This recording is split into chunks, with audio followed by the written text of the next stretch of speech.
Y vamos a comenzar acá en la presentación.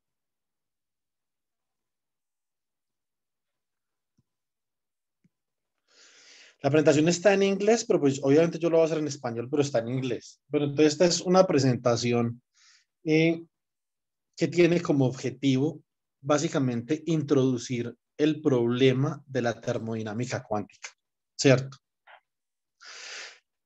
Digamos que para fines de multidisciplinariedad, entonces yo les propongo que ignoremos un poquito las ecuaciones, pero me pueden preguntar por las ecuaciones sin ningún problema. Pero como en este momento somos un grupo heterogéneo, tenemos al ingeniero Juan Pablo, usted es ingeniero químico, Juan Pablo, ¿cierto? Sí, señor.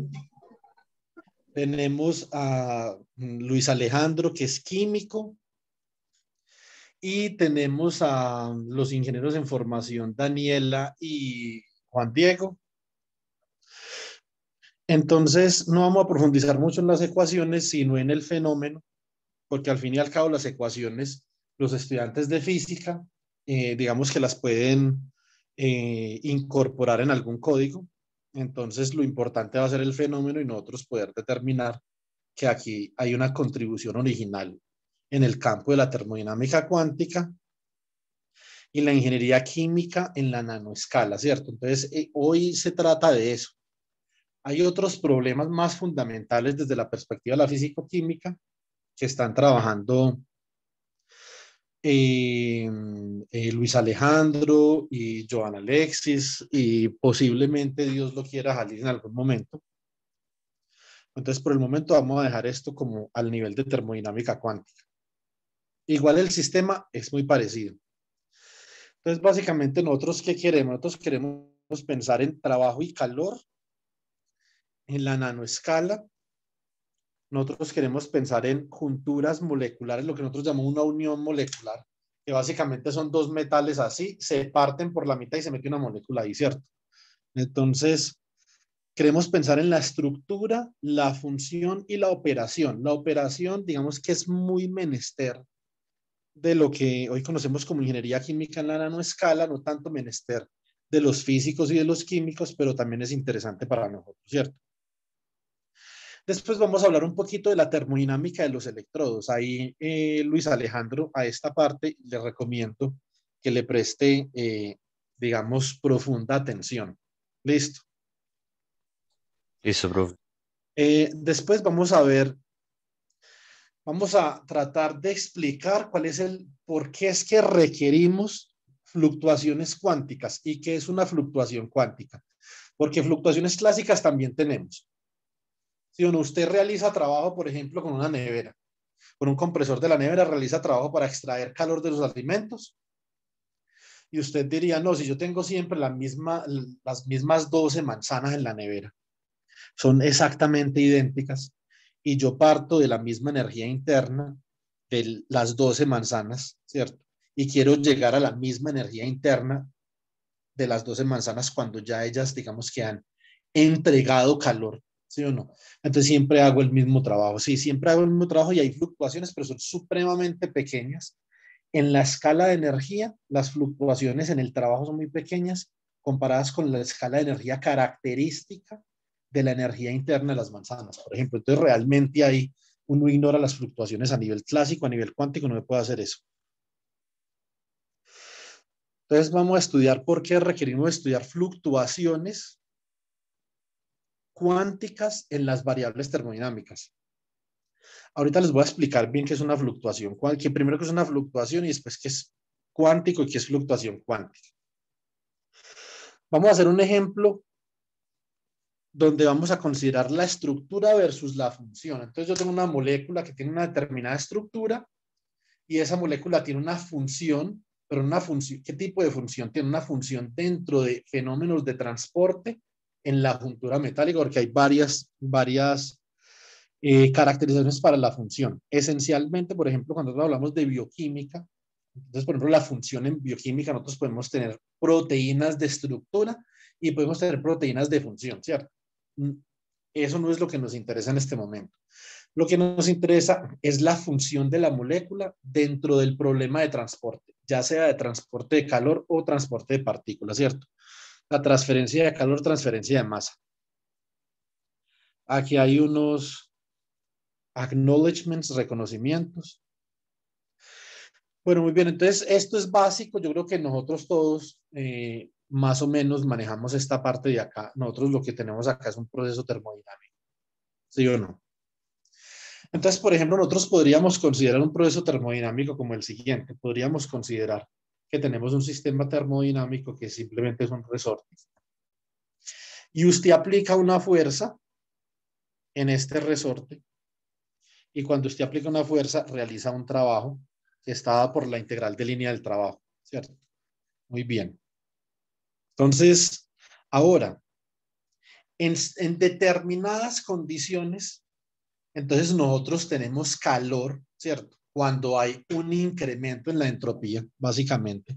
Y bajo esas condiciones, entonces además de que el calor no es una función de estado en termodinámica, el trabajo ya tampoco, porque el trabajo entonces ya depende de la trayectoria, ¿cierto? Cuando no hay calor, el trabajo es independiente de la trayectoria, es un sistema conservativo, ¿sí o no?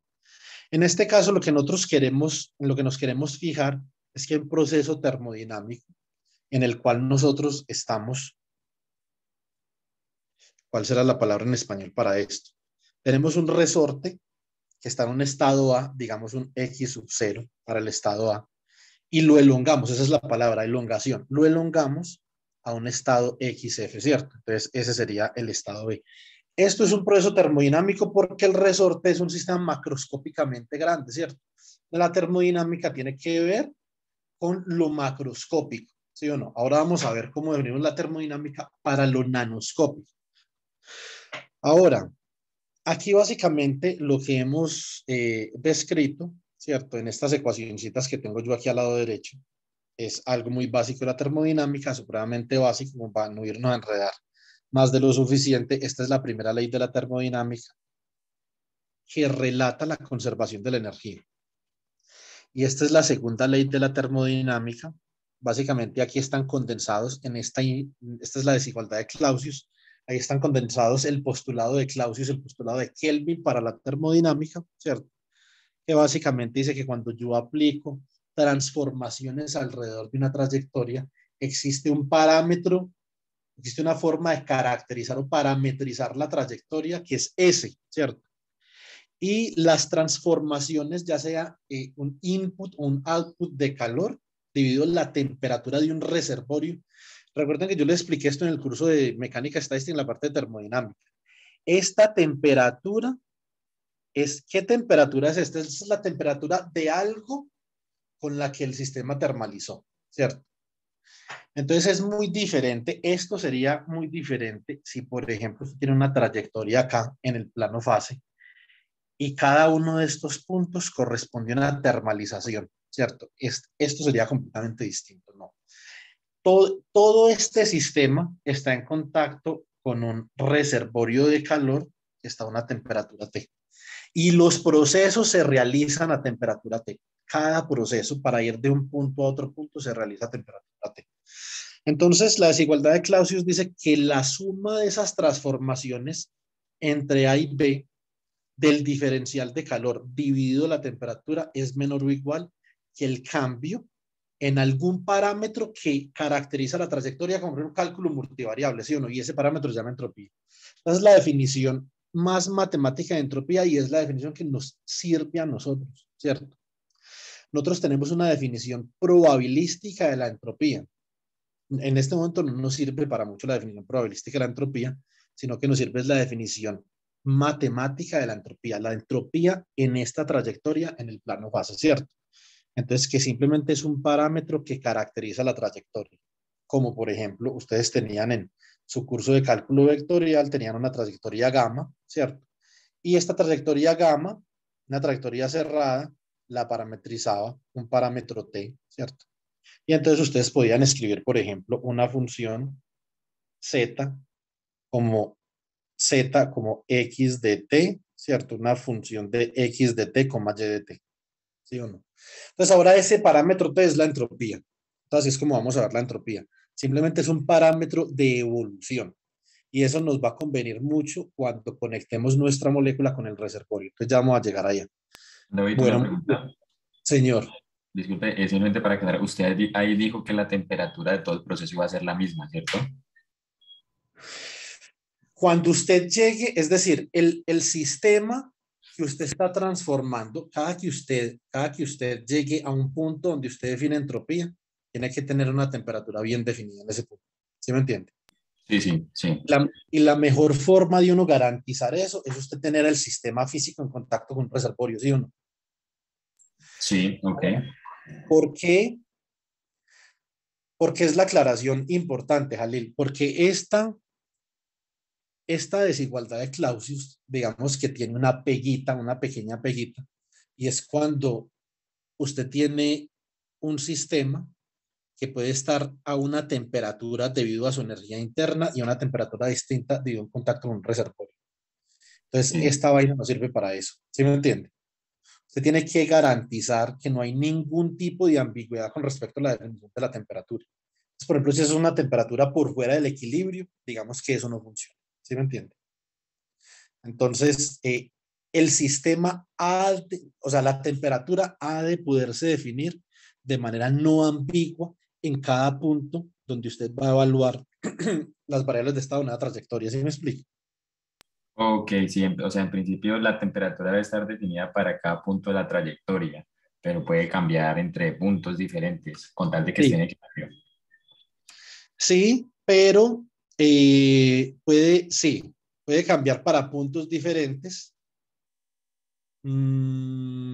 Sí, no, sí puede cambiar. O sea, la temperatura puede ser diferente en cada punto siempre y cuando, obviamente, usted define una temperatura. Lo que pasa es que eso haría la resolución de esto sería un poquito más complicada, porque eso significa que la temperatura depende también de la trayectoria. ¿Sí me entienden? No solamente el diferencial de trabajo, ¿sí o no? Ah, ok, De, ok. el diferencial de calor.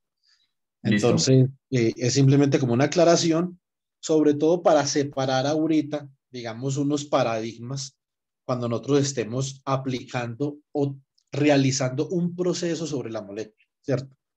Entonces, ¿qué significa eso, Jalil? Si usted tiene los dos electrodos acá y cada uno de esos electrodos está intercambiando calor con la molécula, la forma de analizar la física, según lo que yo les acabo de explicar, es usted analiza, digamos, la superficie de molécula electrodo izquierdo por un lado y la superficie de molécula electrodo derecho por otro lado, ¿sí o no? Por separado, ¿sí o no? Porque si usted las analiza conjuntamente, usted no puede definir una temperatura para la molécula, ¿sí me explico? Ok, sí, listo. Gracias. Tiene que ser por separado. Entonces, esa es una cosa. Y una cosa importante, Jalil, si usted lo hace conjuntamente, usted obtiene que la segunda ley de la termodinámica se rompe. Y nosotros sabemos que eso no es imposible. ¿Sí me entiende? Entonces, eso es una de las consecuencias de aplicar de manera errónea ese principio. ¿Sí o no? Ahora, hay otra cosa para los físicos. Yo les expliqué esto en el curso de mecánica estadística. ¿Por qué yo no puedo definir, por ejemplo, que el calor total ahí es calor acá menos el calor acá? ¿Quién se acuerda? Eso no se puede hacer por el calor. ¿Por qué? Con el calor. Porque habíamos dicho que adquiría un carácter probabilístico, ¿no? Mm, sí, pero eso tiene que ver, eso es mucho más general. O sea, hay algo que tiene que ver con las simetrías y las leyes de conservación ahí. En ese caso no son cantidades conservadas. Exactamente, el calor no es una cantidad conservada, no se puede hacer eso. Eso se puede hacer con las partículas, pero no con el calor. Se podría hacer con el calor cuando el acoplamiento con los electrodos sea extremadamente débil, ¿cierto? Bueno, muy bien. Entonces ahora, en términos de la segunda ley, nosotros vamos a definir un proceso reversible como un proceso en donde la desigualdad de Clausius se convierte en igualdad. ¿Sí o no? No significa que el cambio en entropía sea cero, ¿cierto? Eso no significa eso. El cambio en entropía cero para un proceso reversible sería si el proceso es cíclico, ¿sí o no? Entonces, pero no necesariamente el proceso tiene que ser cíclico. Independientemente de si el proceso es cíclico o no, para un proceso reversible, la desigualdad de clases se convierte en una igualdad.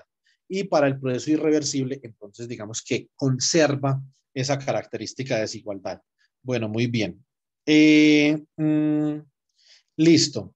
Entonces ahora lo que vamos a hablar un poquito de Jarzynski, pero no vamos a hablar mucho de Jarzynski, ¿sí o no?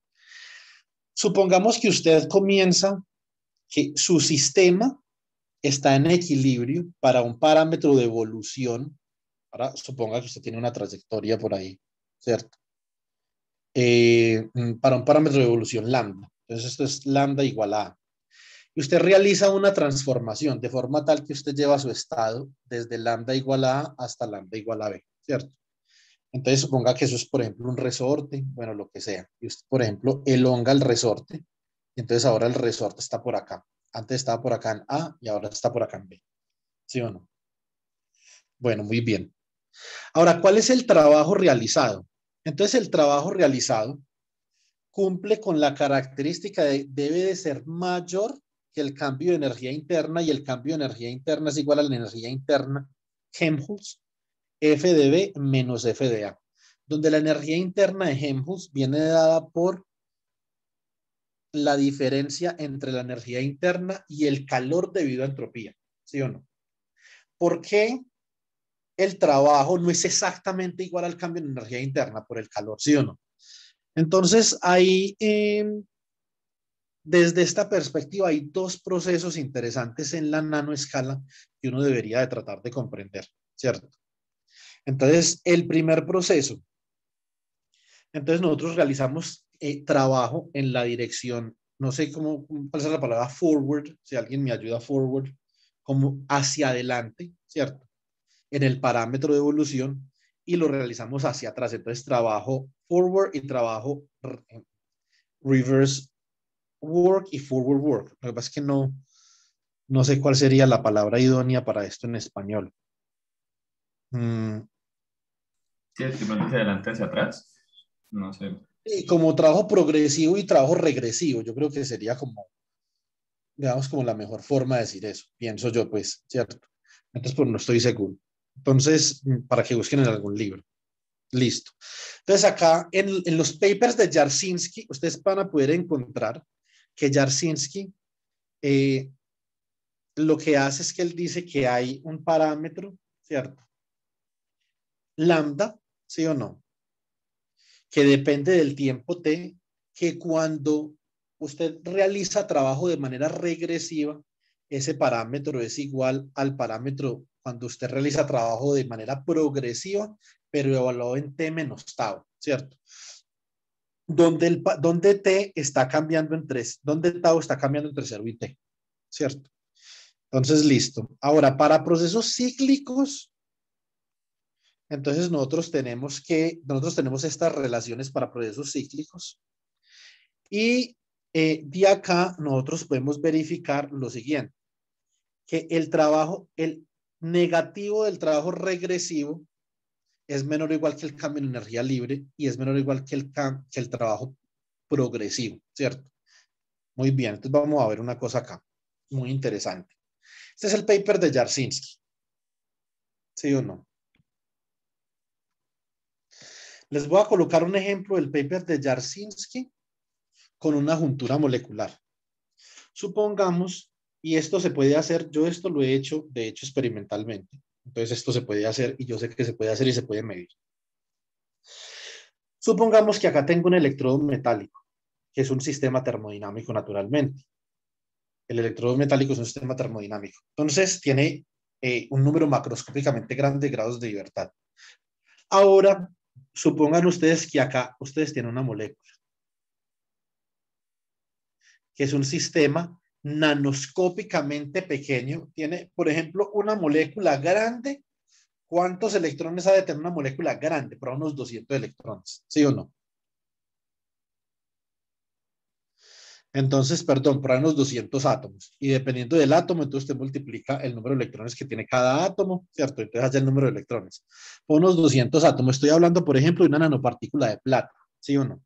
Una nanopartícula de plata tiene aproximadamente unos 200 electrones. Por ejemplo, un imán molecular, unos 200 átomos, perdón, otra vez, usan los cables. Un imán molecular, por ejemplo, el imán de turbio en una piridina tiene aproximadamente unos 100 átomos, entre 80 y 100 átomos, ¿cierto? Si nosotros nos ponemos a hacer cálculos, independiente de cuántos electrones, o sea, la plata tiene 47, ¿sí o no? Me parece que sí. 47, ¿cierto, Luis? 47.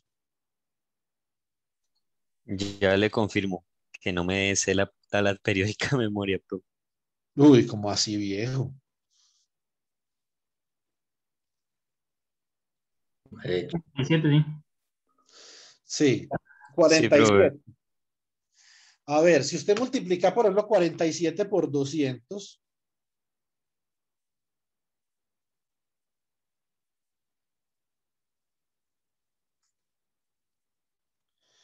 si usted nueve multiplica, por mil ejemplo, 40, cuatrocientos en 9400 sigue estando muy, muy por debajo de 6.022 por 10 a la 23, ¿sí o no? Sí. Entonces, realmente eso es un sistema nanoscópico. ¿Cómo sabemos nosotros cuando algo es nano y cuando es macro? En el sentido termodinámico, el número de partículas, ¿sí o no? No necesariamente por el tamaño, no necesariamente por el tamaño, porque recuerden que hay sistemas que están fuertemente confinados, ¿sí o no?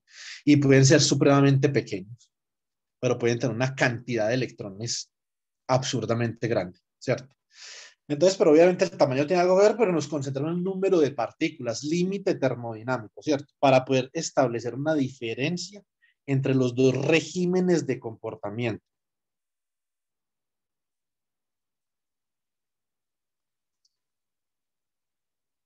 Termodinámico. Muy bien. Bueno, Juan Diego y Daniela, ¿cómo va la cosa hasta el momento? ¿Todo bien o no? Sí, profe, más o menos.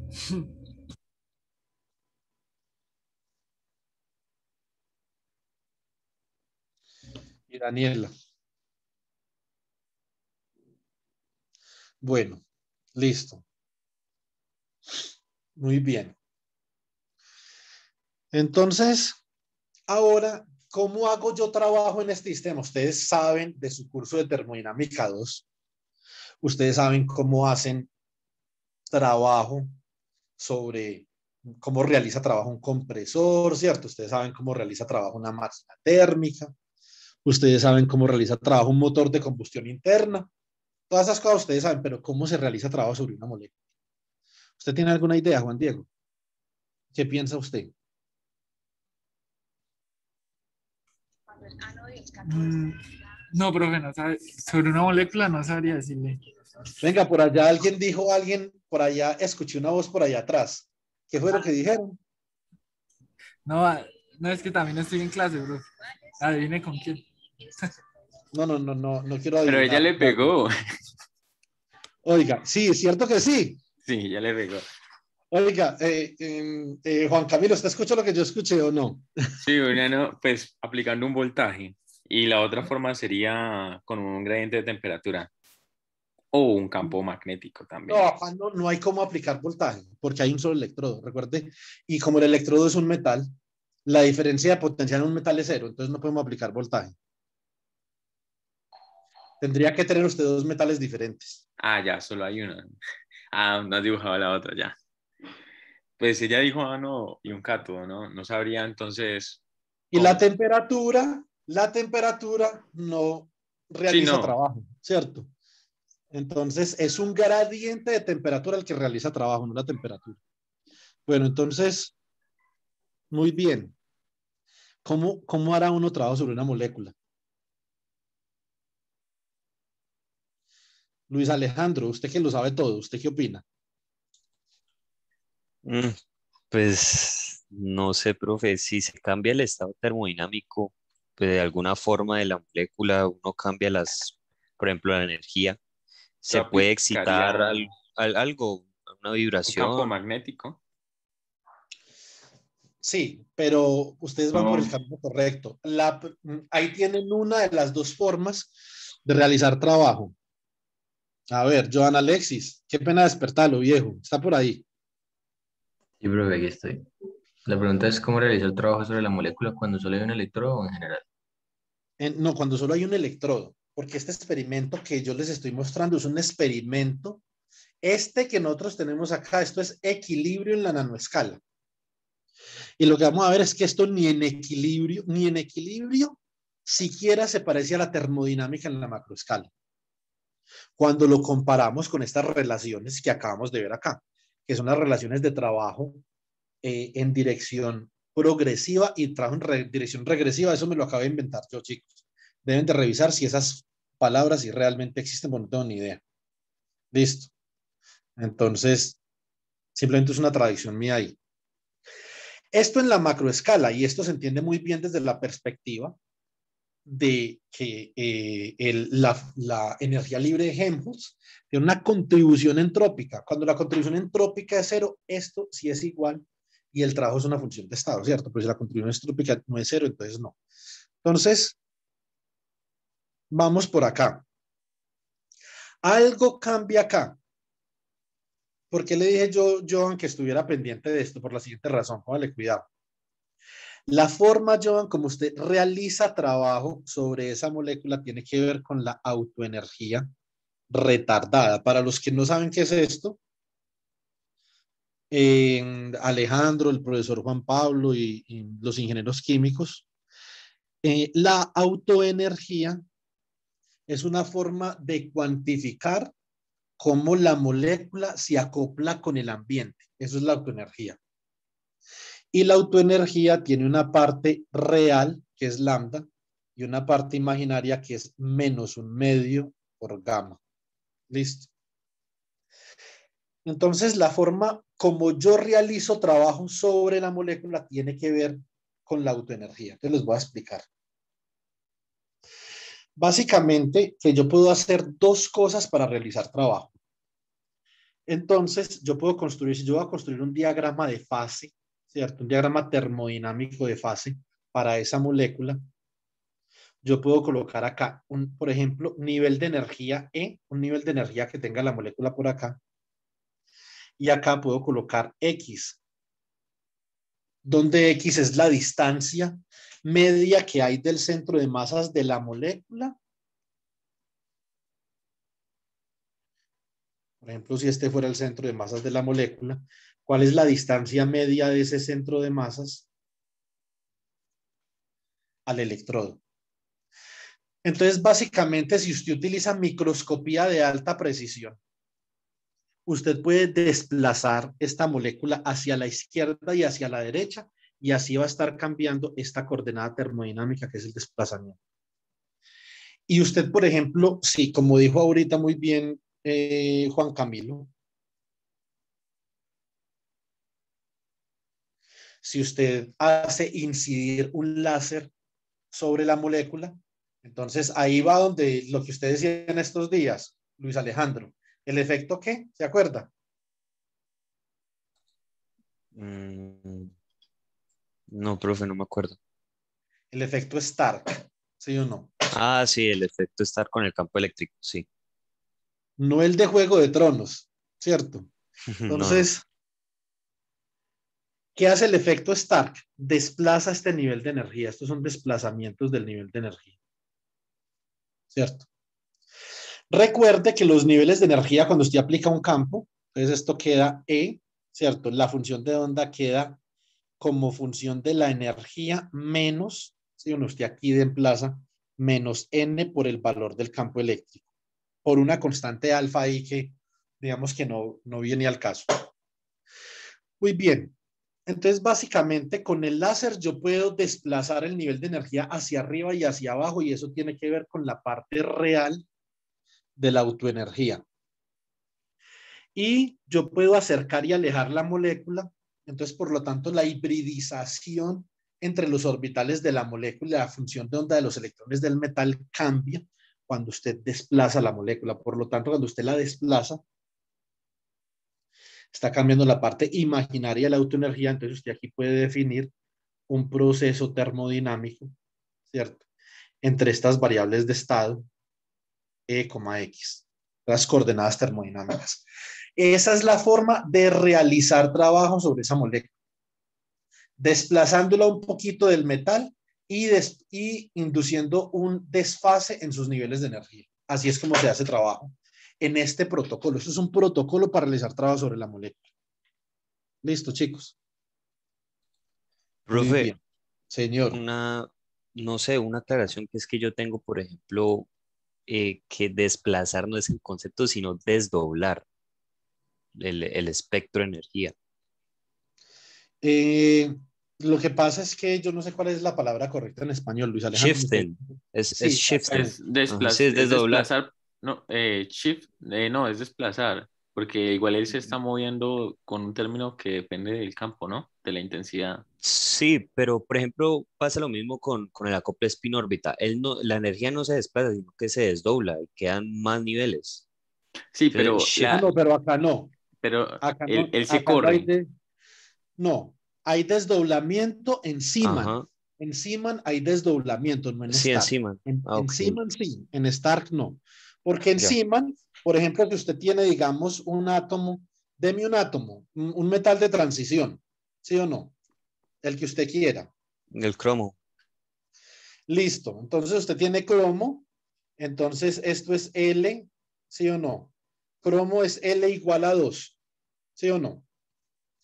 Para Ujú. L igual a 2, entonces lo que no sabemos es cuántos electrones hay en la última capa del cromo.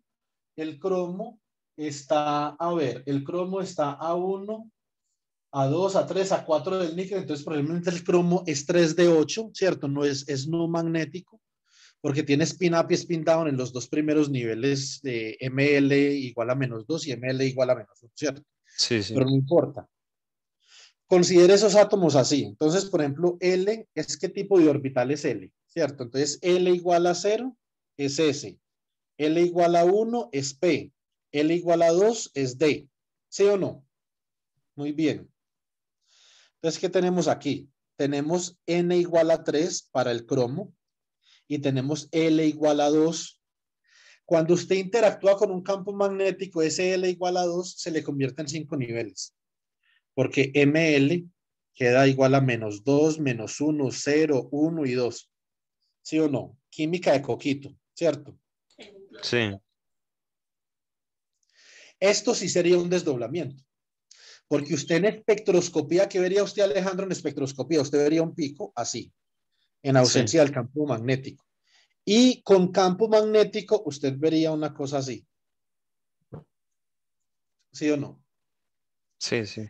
Eso sí, eso sería más presión desdoblamiento. Entonces, Star no, Star simplemente corre el nivel de Ok, energía. ya. ¿Cierto? Entonces, Star correría, por ejemplo, esta la correría como para acá. ¿Sí o no? Entonces, eso es lo que haría Stark.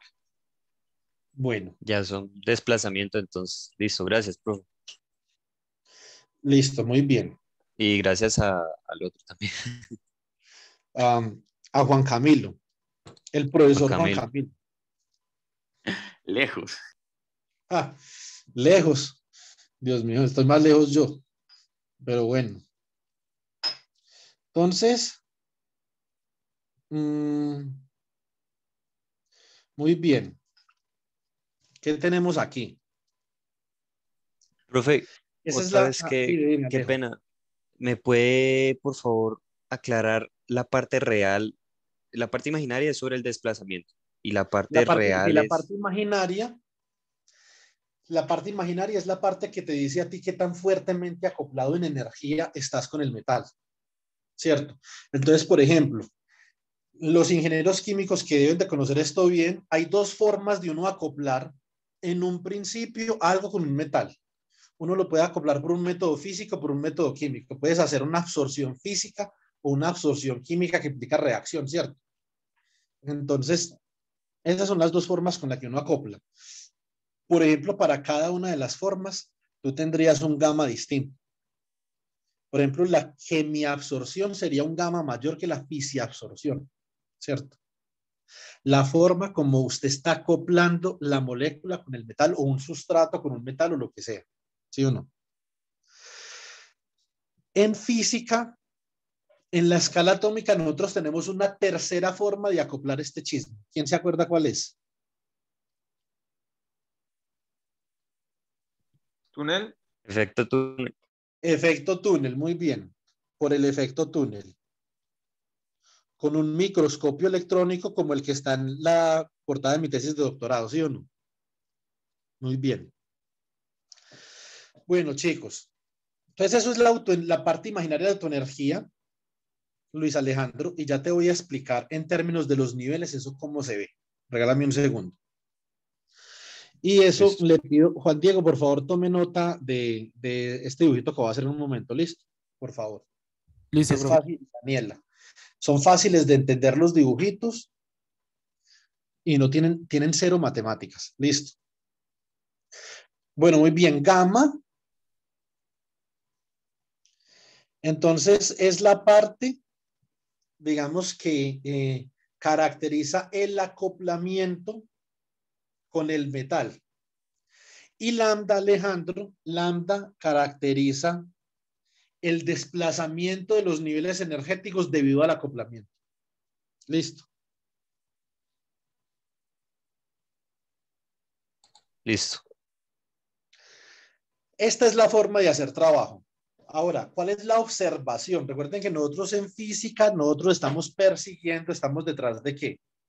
Estamos detrás de entender por qué los experimentos, digamos, que tienen el resultado que tienen. Observación, método científico, conclusión, la embarramos, pues nos devolvemos, ¿sí o no? Entonces, esa es la forma como nosotros hacemos ciencia, como nosotros publicamos papers, etcétera, etcétera, ¿sí o no? Entonces, muy bien. ¿Cuál es la observación?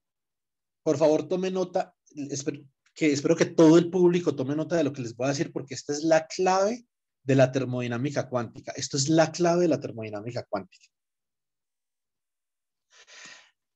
Si usted define esta coordenada, si usted tiene esa coordenada fija en el espacio-fase termodinámico y esta coordenada también, para usted ir de acá a acá, siempre va a realizar, si usted se va por el mismo camino, por la misma trayectoria, siempre va a realizar una cantidad de trabajo diferente. Esa vaina es completamente contraintuitiva en la escala macroscópica. No podrían haber neveras, ¿sí o no? No habrían neveras. Si alguien tiene una pregunta con respecto a ese postulado, entonces le pido que la hagamos de una vez. ¿Cuál es una explicación como plausible para eso? No No sé, existe, no no existe, existe. Ok. todavía no. Ahora, cuando hay profe, un acoplamiento, cuando esta vaina de acá es débil, ya voy, Joan. Cuando esto es débil, o sea, ese acoplamiento es pequeño comparado con las escalas de energía del problema, entonces esta vaina sí, de pronto tiene algunas explicaciones desde la perspectiva de la matriz densidad en mecánica cuántica. Cuando el acoplamiento es de nivel intermedio o grande, ya no sabemos. Y eso es uno de los objetivos del semillero de investigación. Nosotros le estamos metiendo el diente fuertemente a ese tema. No desde la perspectiva de la ingeniería, sino desde la perspectiva de la física. Desde la perspectiva de la ingeniería, simplemente vamos a partir del hecho que eso es así y vamos a mirar a ver qué máquinas y qué refrigeradores podemos diseñar. ¿Sí o no? O que, por ejemplo, dispositivos de conversión de energía que llaman transductores, por ejemplo, ¿cierto? Muy bien. Joan Alexis. y dos cositas. La primera, me repite, o sea, lo que dijo específicamente fue el del trabajo en uno de los caminos, en este caso, pues para este protocolo en general, en la escala en la que estamos, no es el mismo para cada trayectoria, o sea, para cada variación finita No, del no, protocolo. usted puede considerar trayectorias, considere una sola. Porque obviamente si usted considera diferentes trayectorias y hay intercambio de calor, pues el trabajo que usted necesita para poder realizar el mismo cambio de energía interna es distinto. Eso también es así en termodinámica clásica, ¿cierto? Y en termodinámica macroscópica, ¿sí o no? Entonces, no cambia nada. Joan, es si usted escoge la misma trayectoria, si usted realiza la transformación sobre su sistema termodinámico a través de la misma trayectoria en el espacio-fase, necesita diferente cantidad de trabajo para poder inducir el mismo cambio en energía interna. ¿Sí me Ah, ya. entiende? Sí, no escuché mal. Sí, así era lo que te decía la otra vez. Esto es contraintuitivo. Entonces eso significa, ¿qué es lo que hacen los experimentales? Hacen una réplica, hacen por ahí 500 o 1000 réplicas de este sistema. Sintetizan 500 o 1000 veces una molécula. Y hacen ese experimento 500 o 1000 veces. Y grafican el trabajo. Les va a dar una vaina como así.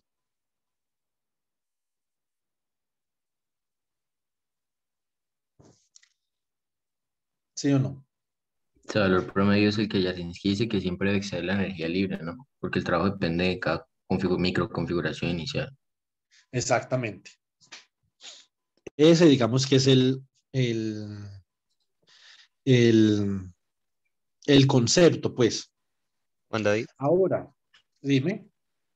Sí, es que como habíamos discutido anteriormente, ese acoplamiento pues va a depender de la interacción molecular o atómica, como se quiera ver, entre el grupo funcional que está en la molécula, al final de la molécula, y el Acá, electrodo, ¿no? La naturaleza del exactamente. electrodo. Cambiando Entonces, el por grupo ejemplo, funcional, oro, qué oro, pena, profe. azufre. Sí, ajá, por ejemplo, oro de azufre. Entonces, cambiando el grupo funcional, por ejemplo, a un nitrógeno o un ciano, como yo le había dicho que antes el oro con el ciano tiene una afinidad pues buena. Bueno, cambiando el grupo funcional final que está en esa molécula. Y puede que haya un acoplamiento más débil. ¿Eso lo hace menos cuántico o más cuántico según ese argumento que usted acaba de decir No, de trans? no menos cuántico ni más cuántico, sino que hace el sistema menos cerrado o más cerrado. Porque en mecánica cuántica hay esencialmente dos tipos de formas en las que usted puede evolucionar en el tiempo. Usted puede evolucionar en el tiempo de manera unitaria o de manera no unitaria. Puede preguntarle a Joan al respecto de eso. Son esas dos formas en las que usted puede evolucionar de manera unitaria o no unitaria. Básicamente, ¿qué significa una y qué significa la otra? Yo le explico así en palabras castas. La forma unitaria de evolucionar un sistema cuántico implica básicamente conservación de energía, de momentum lineal y de momentum angular. ¿Cierto? Las probabilidades también. Y las probabilidades se conservan. ¿Cuál es la forma correcta? Y yo por eso ahorita les hice énfasis en esa trayectoria donde cada uno de los puntos, ¿cierto? Está dictado por un parámetro que es la entropía, que es en la entropía se debe ver ahí matemáticamente como un parámetro de evolución en ese espacio-fase que usted tiene la trayectoria, ¿cierto? Entonces, ¿por qué eso es importante, Luis Alejandro? Porque cuando usted tiene un sistema cuántico cerrado, ¿cierto? Usted no disipa información. Eso es, no es que no disipe energía, o sea, la energía obviamente es importante, pero es más importante la información. Y si usted no disipa información, el delta de entropía es cero. ¿Sí o no? Recuerde que la entropía no está definida. ¿Qué es la entropía? Nosotros no sabemos qué es la entropía realmente. O más bien, la entropía puede ser cualquier cosa. Vea, por ejemplo, el postulado de Walter Nernst. ¿Sí o no? No, lo importante es que el cambio de entropía a temperatura cero es cero. Ah, pero ¿y cuánto vale la entropía? No, pues póngale cero. Eso que no importa, ¿cierto? Entonces, ahora, como bien dice Joan, no se disipa probabilidad. Cuando usted disipa probabilidad, disipa información. ¿Cierto? Entonces yo, por ejemplo, le digo a usted, Joan, perdón, Alejo, la probabilidad para que usted obtenga un 6 en un juego de dados es de un sexto. La probabilidad para que usted obtenga un 5 es un sexto, 4 un sexto, 3 un sexto, 2 un sexto, 1 un sexto. Usted suma las probabilidades y le da 1. Usted tiene un conocimiento completo sobre el dado. ¿Qué pasa? ¿Qué pasa, por ejemplo? Un segundo, chicos. ¿Qué pasa, por ejemplo, cuando... gracias, mi amor. ¿Qué pasa, por ejemplo, cuando yo le doy a usted, le digo, vea, la probabilidad para que usted obtenga un 6 es un sexto. Para que usted obtenga un 5 es un sexto. Un sexto más un sexto es un doceavo, ¿cierto? Entonces, Perdón, dice un doceavo, un tercio, ¿cierto? Y un tercio más un medio, ¿cuánto un tercio más un medio? ¿Es uno o no es uno? No, no es true. Bueno, y entonces, ¿y qué pasó con el resto de la probabilidad que había ahí? ¿A dónde fue?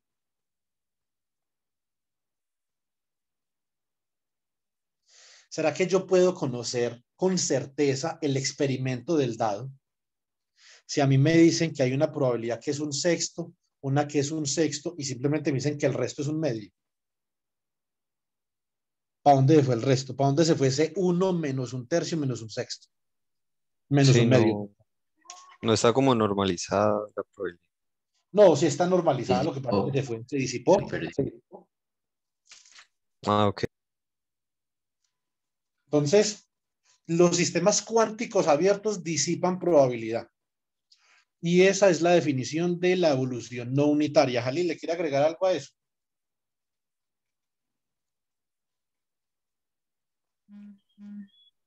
Pues no, de pronto, pues que en estos casos, digamos, que debido al acoplamiento con los leads, pues es precisamente que, digamos que los niveles energéticos, por así decirlo, pierden definición. O sea, a su vez, uno puede interpretar que está perdiendo información y por eso se dispersan alrededor.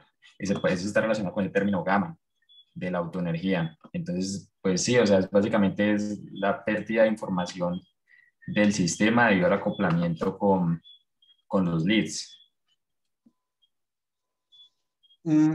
Entonces, Alejandro, si usted cambia el grupo funcional, no lo vuelve más cuántico o menos cuántico, sino que lo vuelve más abierto o menos abierto. O sea, cambia el tipo de evolución temporal al que está sometido la molécula. Puede ser más unitario o menos unitario. ¿Sí me entiende? Ya. Muy bien. Ahora, necesito que Profe, todos, señor. qué pena. O sea, el gamma, pues solo para aclarar, porque me gusta dejar las cosas explícitas. El gamma es el acople que hay entre la molécula y los leads, ¿no? Y el lambda se puede interpretar como la interacción de él con él mismo. No, el acople es todo. O sea, el acople es todo. Toda la autoenergía es el acople. Ok, Lo que el pasa sigma. es que gamma es el que determina la tasa a la cual se disipa la probabilidad. Y lambda, para dejarlo explícito también me gusta hacer No, eso.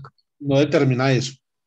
No, es decir, para Lambda determina complementar. el corrimiento de la energía. Exactamente. Lambda simplemente determina el corrimiento de la energía. Ok, Y eso, sí, profe, eso lo discute para lo de la coherencia y el problema del tiempo en sistemas abiertos, lo discute en la introducción el paper del problema del tiempo, del profesor de Sierra, de Julio de Arce. Sí, ¿Verdad? él lo encamina más que todo en que, pues, en la física de gravitación, pues, el universo se toma como un sistema aislado, entonces, pues, no debería, un sistema cerrado, entonces no debería disipación de energía y que eso va en contradicción con muchas cosas de la cuántica. Ese paper es interesante. Mm, ¿Qué paper es ese? El problema Ya le digo, Mándenme el paper al grupo, porfa. sí, ya lo mando, se llama modificación de la probabilidad condicional para el problema del ajá. tiempo. Sí, él utiliza lo mismo que la otra vez que le está diciendo, la factorización marginal condicional, para demostrar que la ecuación de Schrödinger con el tiempo siendo un parámetro clásico controlado por un reloj clásico, es una ecuación semiclásica. Y pues ahí Uy, lo eso, demuestra. no, Y viejos, dice ni y dice unos chiflados. que eso implica que la ecuación solamente se puede aplicar para sistemas abiertos donde se toma un límite en el que la coherencia con la consideración de un reloj clásico pues no afecta al sistema. Sí, como Oiga, un Luis parámetro. Alejandro, presénteme al profesor. Sí, profe, con mucho gusto. Lo mismo le dije yo, pero nada que me parece. Arce Oiga, es muy bueno. a mí me encanta la gente chiflada. Eso me fascina. Y esa vaina, uno solamente puede ver eso cuando uno está desconectado de la realidad, ¿sí me entiende? Esa Sí, sí. vaina. No, no, no me le pegué al perro, pues. Él una vez en clase nos dijo que no intentáramos imaginar la dualidad onda-partícula que le dice ondícula, que él ya trató de todo, drogarse, marihuana, LSD y todo eso.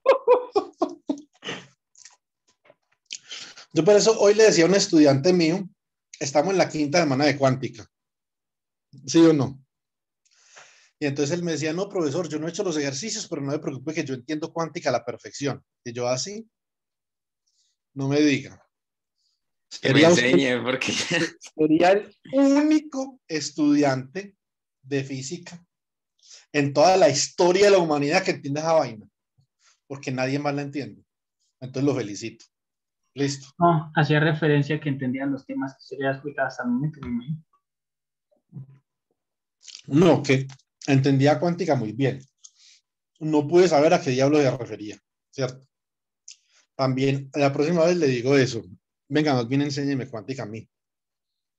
Vamos ahora, ya que vimos entonces el paradigma del trabajo, que es una cosa importante. El trabajo entonces es una distribución de probabilidad. Y si el trabajo es una distribución de probabilidad, pasan dos cosas. Que esta ecuación que nosotros tenemos acá para la autoenergía y el trabajo hecho de forma progresiva y regresiva, pues no tiene ningún sentido porque tendría que ser que la energía libre de Helmholtz fuera una distribución de probabilidad y no lo es, ¿cierto? ¿Sí o no? A. B. En este caso, entonces nosotros debemos de hacer dos cosas. Podemos verificar que esta desigualdad de acá la satisfacen los valores medios de las distribuciones de probabilidad para el trabajo, ¿cierto? Entonces, lección del día, chicos, sobre todo los nuevos. Superman Gutiérrez y Daniela. El trabajo es una distribución de probabilidad. Apunten esa vaina por ahí en algún lado.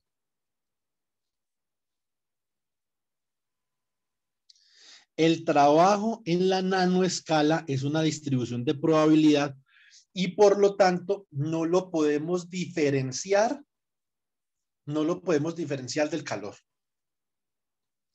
Ese es uno de los problemas fundamentales de la termodinámica cuántica. Saber qué es trabajo y saber qué es calor. Entonces, por ejemplo, cuando nosotros estamos hablando, por ejemplo, para el proyecto de Daniela, que Daniela quiere investigar algo sobre energías alternativas, una de las cosas más importantes en energías alternativas es que nosotros podamos aprovechar la cantidad de calor que hay en el mundo y convertirlo en electricidad, pero de manera eficiente. Los procesos termodinámicos son relativamente ineficientes comparados con otros procesos de la física, ¿cierto? Por ejemplo, comparado con la eficiencia de un transformador, ¿sí o no? O los procesos termodinámicos, no, eso está mal dicho, los procesos térmicos. Termodinámico, otra cosa. Entonces, pero entonces cuando nosotros vamos a decir en la nanoescala, venga, yo voy a convertir este calor en trabajo, realmente ahí hay una ventana de incertidumbre en donde usted no sabe si el calor que usted está convirtiendo en trabajo es ya trabajo o es calor porque no sabe qué es calor y qué es trabajo. Entonces, realmente ese es un punto importante de la termodinámica cuántica y eso han de abordarlo los físicos, ¿cierto? Eso es una pregunta para un físico. Una vez el físico produzca las herramientas que necesita un ingeniero para poder diseñar un dispositivo que opere de manera óptima, ¿cierto? Entonces el ingeniero recoge las herramientas del físico, por eso nosotros trabajamos todos en llave, somos un equipo, y el ingeniero entonces implementa el dispositivo o propone el dispositivo. Entonces, por ejemplo, Daniela podría proponer un nuevo dispositivo que convierta una determinada cantidad de calor en electricidad, en energía eléctrica, bajo cierto nivel de acoplamiento, no un acoplamiento muy grande, sino con cierto nivel de gamma, para que el sistema realmente no disipe tanta probabilidad. Y teniendo en cuenta esa vicisitud de qué es calor y qué es trabajo. Eso, por ejemplo, en este momento sí se puede hacer. Entonces, obviamente, usted también tendría una incertidumbre sobre la electricidad. Y esa es la otra. En las junturas moleculares, la corriente eléctrica es una distribución de probabilidad, porque la eficiencia es una distribución de probabilidad debido a que el trabajo es una distribución de probabilidad. Entonces, esta vaina es realmente, o sea, esto se pone interesante bastante rápido, ¿sí o no? Si nosotros, digamos, le queremos llamarle así. Uy, profe, entonces, o sea, Jarzynski, porque pues me parece a mí curioso que se pueda relacionar algo que, pues la energía libre, que se relaciona muchísimo con el equilibrio, o sea, ponerla en términos de cosas que se consideran únicamente cuando yo transformo bajo ese parámetro, bajo el protocolo del sistema de forma que no tengo equilibrio, o sea, extraigo información de cosas que están fuera del equilibrio y lo pongo en términos de la función de Free de Helmholtz, que habla del equilibrio, o sea, eso es lo que dice Jarzynski. Sí, pero de todas formas, acá lo que estamos haciendo es una cosa en equilibrio, ¿sí me entiende? Acá solamente estamos utilizando un contacto. Juan Porque es que David, el trabajo, espérate un momentico, Alejo. El trabajo, Joan, no es solamente probabilístico, o sea, no es probabilístico porque estemos por fuera del equilibrio, es probabilístico porque estamos en la nanoescala, ¿sí me entiende? Y en la nanoescala no tenemos un número macroscópicamente grande de partículas para poder definir bien el trabajo. Digamos que esa es la visión de Jarzynski. Y Luis Alejo. él, ¿cómo distingue la nanoescala en el paper de él? ¿Cómo la distingue? ¿Es mediante el mismo experimento de las funciones moleculares? La nanoescala está muy bien distinguida. Vea, la nanoescala en termodinámica es un régimen en el que el número de partículas, ¿cierto? Digamos, el número de partículas es aproximadamente del tamaño o igual al de una nanopartícula, ¿cierto? Y una nanopartícula, como le dije, es una gran molécula que tiene aproximadamente unos 200 átomos. Entonces, básicamente, usted multiplica, por ejemplo, ¿cuál es la distancia interatómica característica? Alejo. La distancia interatómica característica es del orden del angstrom. Entonces, estamos hablando de 200, estamos hablando más o menos de unos 400 angstrom, pues cogiendo lado y lado, ¿sí o no? 400 angstrom son aproximadamente, estamos hablando casi de un nanómetro, ¿sí o no? Entonces, podría ser más, por ejemplo, o sea, podría ser 5 nanómetros, 10 nanómetros. Entonces, realmente ese número de partículas define la longitud, por ejemplo, de una molécula. Puede mirar, por ejemplo, listo. ¿Cuál es la distancia? Es que depende de la distancia, es que depende de muchas cosas, pero en general, esto es, digamos que simplemente así de sopetón, pues. ¿Cuál es la distancia característica de equilibrio entre un átomo de cloro y uno de sodio en el cristal de cloruro de sodio? ¿Quién se sabe ese número?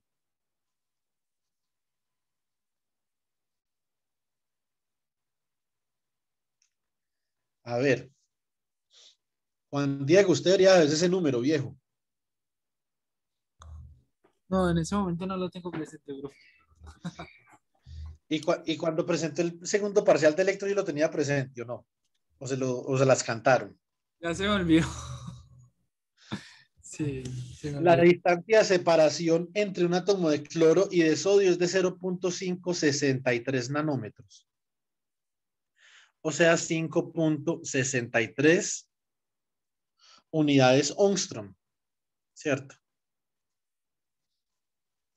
Muy bien.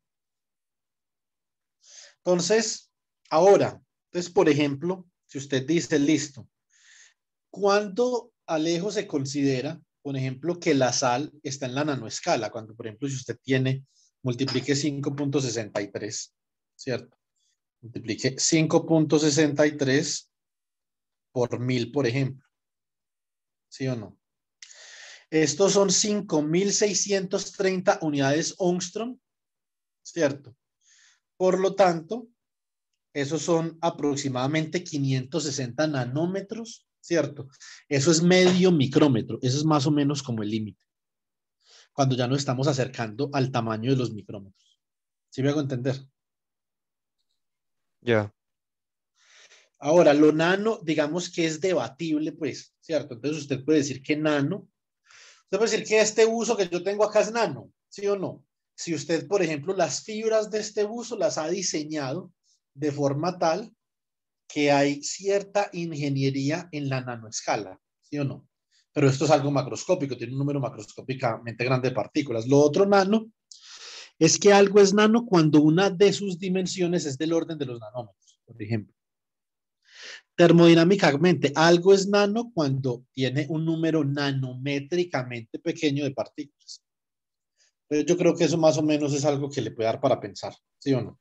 Sí, sí, sí, gracias. Listo, entonces acá tenemos el nivel de energía, como decía Jalil. ¿Qué pasa cuando usted, esto simplemente es un nivel de energía, digamos que esto es la energía de una molécula que es E sub cero? ¿Qué pasa cuando usted conecta entonces la molécula con el electrodo? Chicos, ojo acá, Juan Diego y Daniel, hagan un dibujo, por favor. Entonces, cuando usted conecta la molécula con ese nivel de energía al electrodo, pasan dos cosas. Debido a este de acá, hay un desplazamiento. Y debido a este de acá, hay una indeterminación en la energía. Y el ancho de esta, de este lóbulo de acá, que se llama una lorentziana, ese ancho es gamma. Y ese ancho tiene que ver con el tiempo de vida de un electrón en ese estado, por ejemplo, y tiene que ver con la tasa a la cual se está disipando entropía, que básicamente, como nosotros podemos verificar a partir del oscilador de Lorentz, que es E a la menos gamma medios por T. Gamma medios es la tasa a la que se disipa entropía en ese sistema, ¿cierto? A la que se, perdón, a la que se aumenta la entropía y se disipa la probabilidad de la información. Muy bien. Esto lo voy a pasar, esto simplemente es para sistemas por fuera del equilibrio, las relaciones de termodinámica cuántica, eso es todo.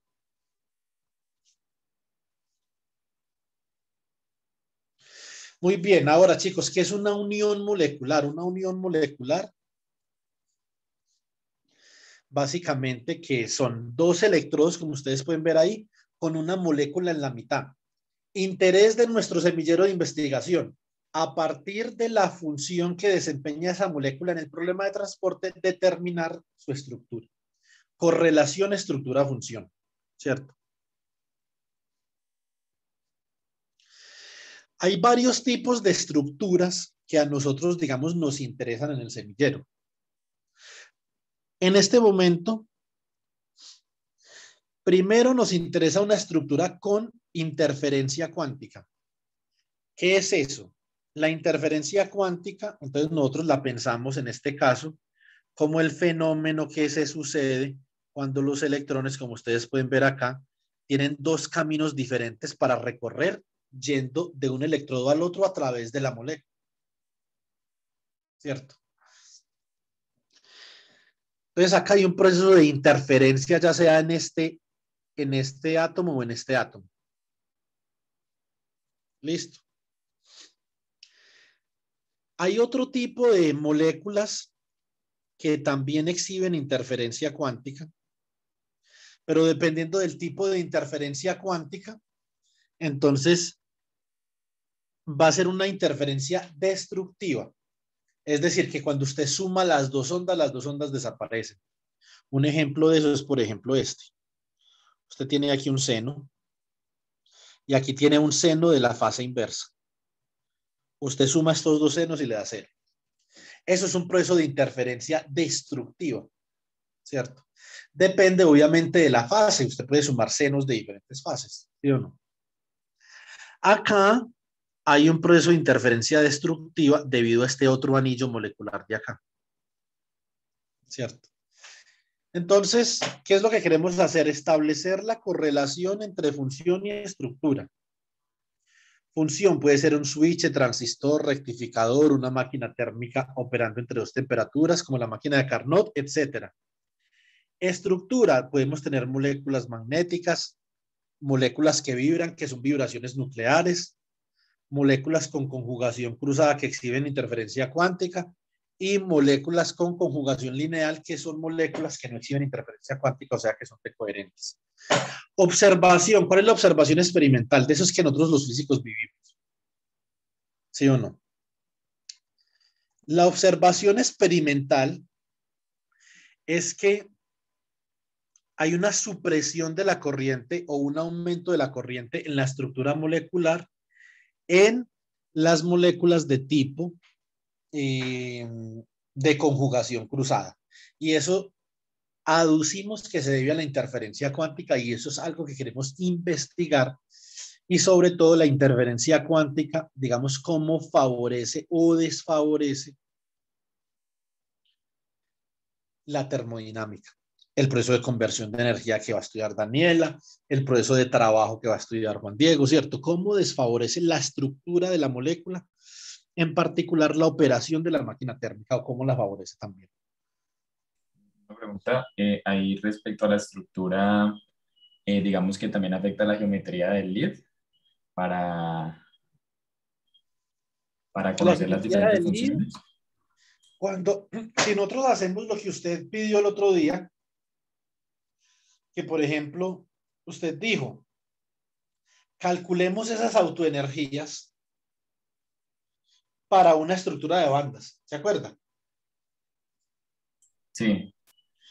¿En qué afecta ahí? Afecta que la estructura de bandas por una geometría diferente cambia. Y si la estructura de bandas afecta, entonces obviamente también el término que depende de la estructura de bandas, que es la parte imaginaria de la autoenergía, y también el otro término que depende de la estructura de bandas en el valor principal de Cauchy, entonces afecta. Entonces lo que afecta es el acoplamiento, pero no afecta nada en la molécula. ¿Sí me explico?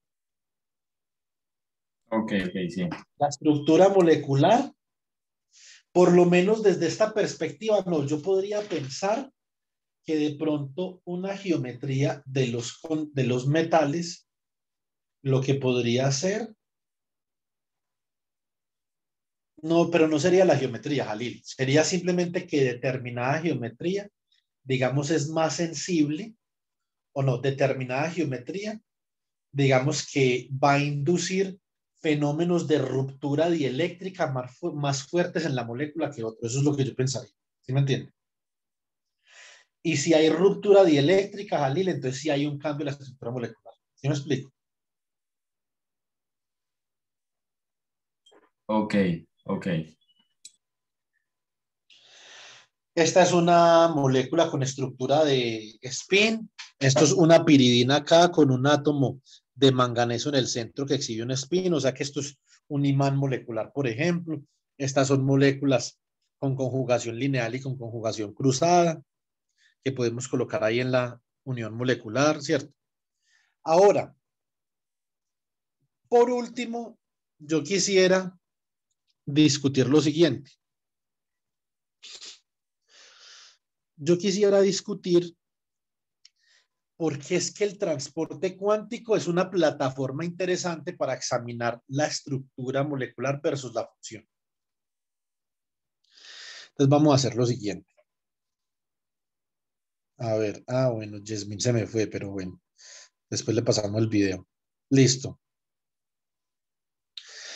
Muy bien. Acá, entonces, ¿qué es lo que tenemos? Tenemos dos contactos, pero entre los dos contactos tenemos simplemente una resistencia óhmica en la mitad.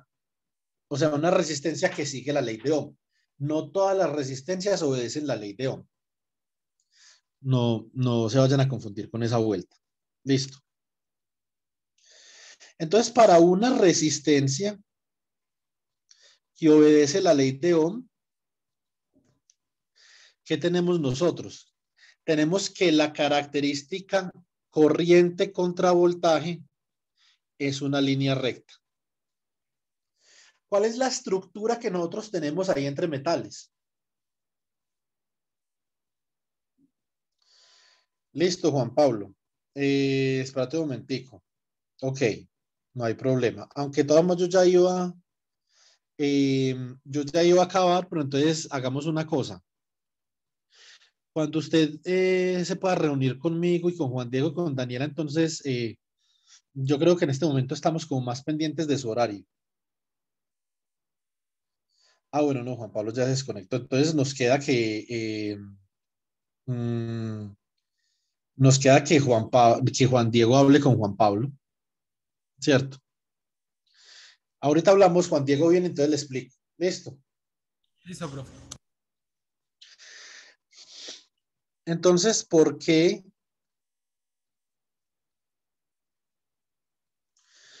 Entonces, ¿por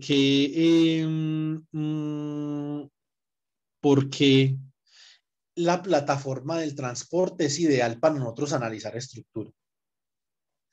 Cuando la estructura entre los metales es simplemente un cablecito, no una molécula, sino un cablecito, el cablecito satisface la ley de Ohm. Ahora, ¿qué pasa cuando la estructura es una molécula? Entonces acá comienzan a pasar cosas raras, ¿cierto? Y eso nos interesa. Toda tendencia extraña en la corriente nos interesa porque eso implica un cambio en la estructura molecular. Entonces, ¿qué es lo que nosotros vamos a analizar cuando, por ejemplo, Joan, cuando usted meta spin, quite spin, cuando meta vibración, quite vibración? ¿Qué pasa con la corriente? ¿Sí o no? Entonces, la corriente es como un espejo. La corriente es como un espejo que nos permite ver a través de la estructura, ¿cierto? Ahora, típicamente no es la corriente lo que uno calcula, Joan, que esto lo tiene que tener en cuenta porque usted obviamente puede calcular corriente para que usted revise, pero lo importante, Joan, es que calcule derivada de la corriente con respecto al voltaje. Esto se llama conductancia diferencial sigma. ¿Listo? Es la diferencial de la corriente debido al voltaje y también puede calcular conductancia diferencial de la corriente debido a la temperatura. Entonces, esto es un cálculo que usted va a tener que hacer numéricamente, eso no se puede hacer analíticamente, no por lo menos no en el problema que usted tiene, ¿cierto? La conductancia es igual a la transmitancia, o sea, en algunos casos. No, no, porque la conductancia es un parámetro por fuera del equilibrio y la transmisión, si a eso es a lo que usted se refiere, es un parámetro en equilibrio. Ok, ok. Ahora, la pregunta del millón, por ejemplo, es qué pasa. Usted tiene una molécula ahí y usted dice, bueno, entonces el comportamiento de la corriente es de esta forma, está pasando, la corriente tiene esa forma, usted tiene que analizar obviamente eso, John. Entonces acá usted tiene densidad de estados y entonces usted dependiendo de la densidad de estados, usted analiza la forma de la corriente, ¿cierto? Dependiendo de la termodinámica de los contactos, etcétera, etcétera. La pregunta es qué pasa cuando usted cambia la estructura. En este caso particular, ¿qué pasa cuando usted, por ejemplo, le agrega spin? Si usted le agrega spin, ¿qué pasará con la corriente ahí? Entonces, como decía un amigo mío, averígüelo Vargas, ¿sí o no? No sabemos. Con el spin pueden pasar muchas cosas. ¿Qué pasa también si usted disuelve esa molécula, por ejemplo, en un solvente y hay una reacción química que produce, por ejemplo, un desfase de energía? Tampoco sabemos, pueden pasar muchas cosas. Eso es lo interesante, que eso es lo que queremos averiguar. Eso es lo que queremos investigar. Esta es simplemente otra forma de construir una juntura molecular que es con un microscopio electrónico. Tenemos la punta del microscopio, tenemos la molécula y está absorbida sobre un sustrato. Esto rojo es como, eso ahí es como un sustrato, ¿cierto? Donde usted deposita la molécula. Bueno, muy bien. Entonces, obviamente acá el acoplamiento gamma va a ser más débil porque esto es por efecto túnel. Esto es un microscopio de efecto túnel. Este gamma con el microscopio va a ser más débil que el gamma con el sustrato, por ejemplo. Porque el sustrato puede ser como una quimioabsorción, fisiabsorción. Puede haber varias formas de adherir la molécula al sustrato. Muy bien, entonces acá hay algunas moléculas con estructura de spin que ustedes pueden mirar. Por ejemplo, esta es una unión molecular que funciona como transistor. Hay dos electrodos que es un source y un drain, como si fuera un transistor. Y hay otro electrodo acá que es un gate, como una puerta. Básicamente la puerta lo que hace es que desfasa los niveles de energía de esta molécula que hay acá, que es una molécula magnética, como ustedes pueden ver. Hay átomos de oxígeno, pero lo importante es que hay dentro de esa molécula va a haber átomos de manganeso, que es magnético, como podemos ver acá. Hay unos carbonos, unos nitrógenos, que obviamente el manganeso entonces se enlaza con los nitrógenos y los nitrógenos con el carbono. Hay unos azufres que van a los oros y hay unos oxígenos. Bueno, muy bien. Básicamente, a ver qué más podría decir yo de esto. Estas moléculas típicamente, yo no sé si Alejandro los ha escuchado, se llaman talocianinas.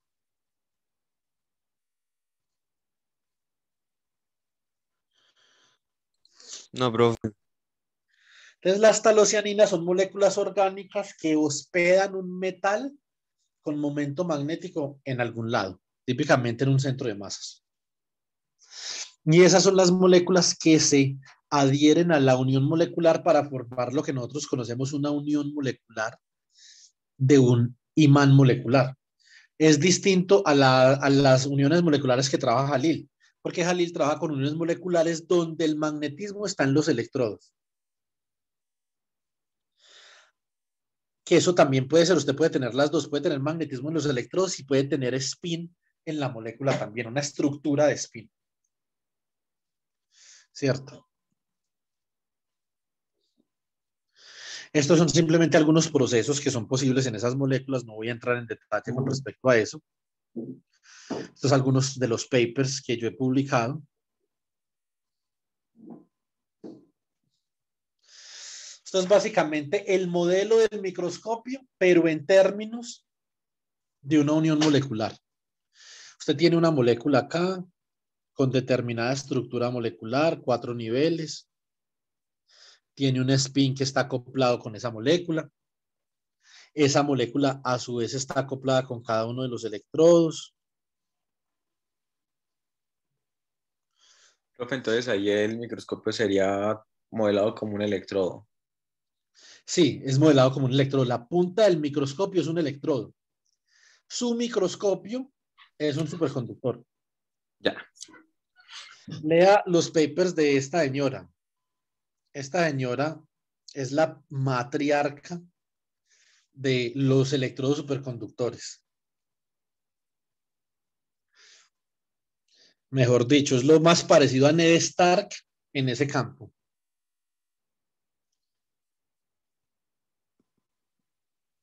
Bueno, Ned Stark no aguanta.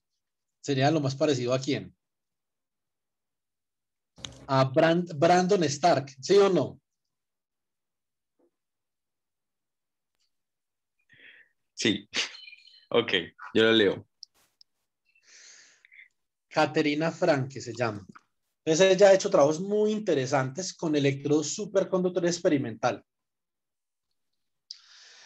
Caterina es trabajos con puntas de microscopio superconductoras con moléculas magnéticas, que eso es de su interés particular para su trabajo de maestría. Listo. Sí, señor. ¿Cómo hacen eso, chicos? Por si ustedes de pronto se preguntan cómo harán una punta de un microscopio. Superconductores, yo una vez nos explicó a nosotros que cogen un superconductor, ¿cierto? Por ejemplo, niobio, a temperaturas criogénicas y cogen una punta y le hacen así. Y entonces depositan átomos superconductores en la punta, después coliman esos átomos y ahí queda ya la punta superconductora. Pero obviamente la tensión con la que tienen que inducir la punta en el superconductor es bastante fuerte. Básicamente acá, Alejandro, esto es lo que usted me preguntaba en estos días. Esta es la ecuación importante, vean. Para comenzar, que la corriente se puede calcular como la integral sobre una transmisión que multiplica a una función que caracteriza este electrodo menos una función que caracteriza este otro. Por lo tanto, la resta de esas funciones debe de ser diferente de cero. Y la transmisión también, o sea, usted no solamente va a tener corriente cuando ambas funciones de los electrodos sean diferentes, sino que va a tener corriente, va a necesitar que la transmisión de la molécula sea diferente de cero en la energía particular, ¿cierto? Y la transmisión básicamente nos dice a nosotros, a una determinada energía, para un electrón a una determinada energía, cuántas vacancias hay libres en la molécula para poder meterse ahí y seguir. ¿Sí o no? Entonces la molécula es como un tren y usted va de estación a estación. Para usted poderse subirse en ese tren y que haya transporte, la molécula tiene que tener lugares disponibles. Muy bien. Para la corriente de energía, además de la transmisión y de la diferencia de las funciones de los electrodos, usted necesita que la energía particular a la cual se está moviendo el electrodo, perdón, el electrón del electrodo a la molécula sea diferente del potencial químico del electrodo. Esto es para la corriente desde un electrodo, por ejemplo, suponga que este es el electrodo alfa. O sea que esta es la corriente de calor, este es el flujo de calor del electrodo alfa a la molécula. Recuerden que nosotros no restamos las corrientes de calor por lo general. Analizamos el calor de un electrodo a la molécula y del otro electrodo a la molécula por separado, ¿cierto? Eso es lo que tiene que hacer Juan Diego, por ejemplo. Este potencial químico es un parámetro del metal que nos determina a nosotros qué tan fácil o qué tan difícil es sacar electrones de ahí. Listo. Muy bien. La transmisión la podemos calcular fácilmente desde una perspectiva simplista con esta fórmula. La podemos graficar y vemos que para energías particulares, entonces van a haber vacancias en la molécula y para otras energías no. Entonces a otras energías no hay transporte y a algunas energías sí hay transporte, ¿cierto? Estos son unos ejemplos para funciones de Green sobre moléculas. Ya con el tiempo, nosotros vamos a ahondar en esto, pero pues por el momento, básicamente ustedes lo pueden revisar en la presentación, pero no voy a ser, digamos que muy incisivo con eso. Ahora, esta es una pregunta y con esto voy a terminar. Esta es una pregunta importante que había hecho el compañero Luis Alejandro, ¿cierto? ¿Cuándo esas funciones son distintas? Por ejemplo, vea Luis Alejandro, acá ambas funciones estas se llaman las funciones de Fermi. No sé si usted las ha escuchado por allá en química.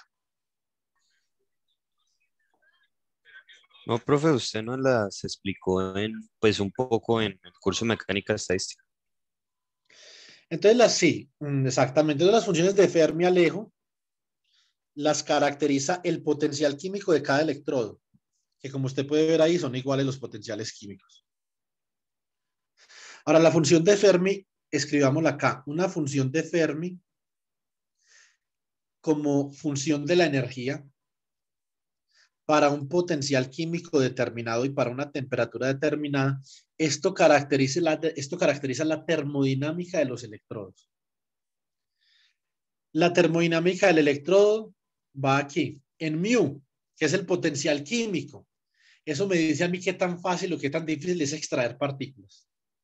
Y la temperatura que me dice cuáles son los niveles de excitación energética del electrodo. Esto es igual a 1 sobre E a la beta, que multiplica a epsilon menos mu.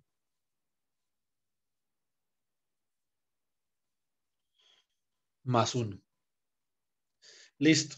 Donde beta es 1 sobre la constante de Boltzmann por la temperatura.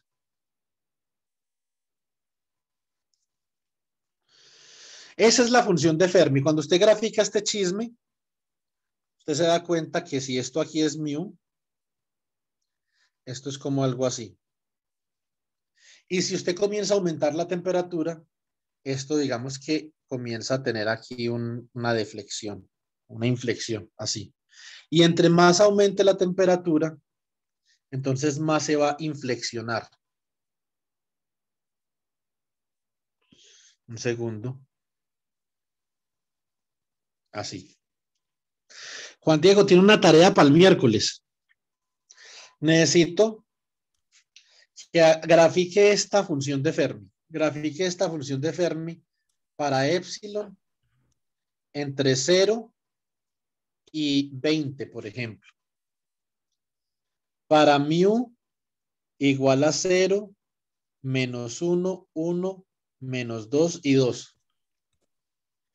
Y para cada uno de esos casos escojo una temperatura de 0.1, 1 y 5. ¿Listo? Listo, profe. ¿Profe en Python? Usted al fin dijo que... Sí, preferiblemente en Python. Busque cuánto vale la constante de Boltzmann, pero ¿en qué, Juan Diego? Milielectronvoltios por Kelvin, por favor. Estas sean las unidades. Listo, profe, listo. Muy bien. Vea, la primera tarea suya, viejo, para que comience a hacer su bitácora de tesis. Listo, profe, dale. Le encargo el video, profe. Porfa. ¿Por dónde me lo van a cargar? ¿Por Amazon o por qué? Es que 6 veces lo graba y se lo olvida y no nos lo manda. Es que tengo como 500 videos para descargar y no he podido. Y he Pues él estado tiene tan bastantes videos por ocupado. subir al canal. Sí.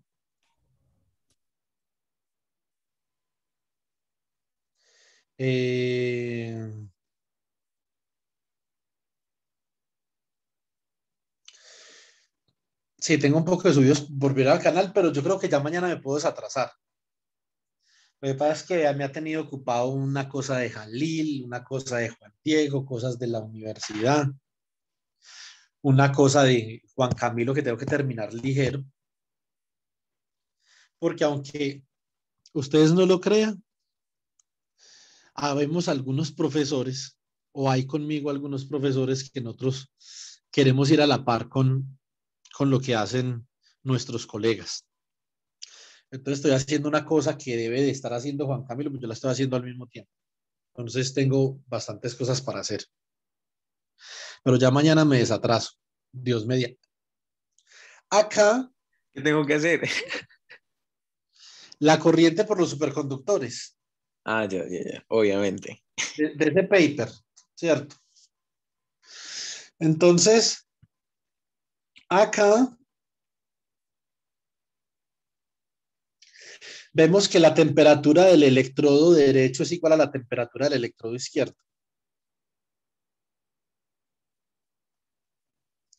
Y es igual a 0.1 Kelvin, ¿cierto? Y que el potencial químico también es igual. Como no hay nada que diferencie las dos funciones de Fermi, ustedes pueden ver acá que la resta de ellas, como ven en la última gráfica, es 0, ¿cierto? Esa resta es 0.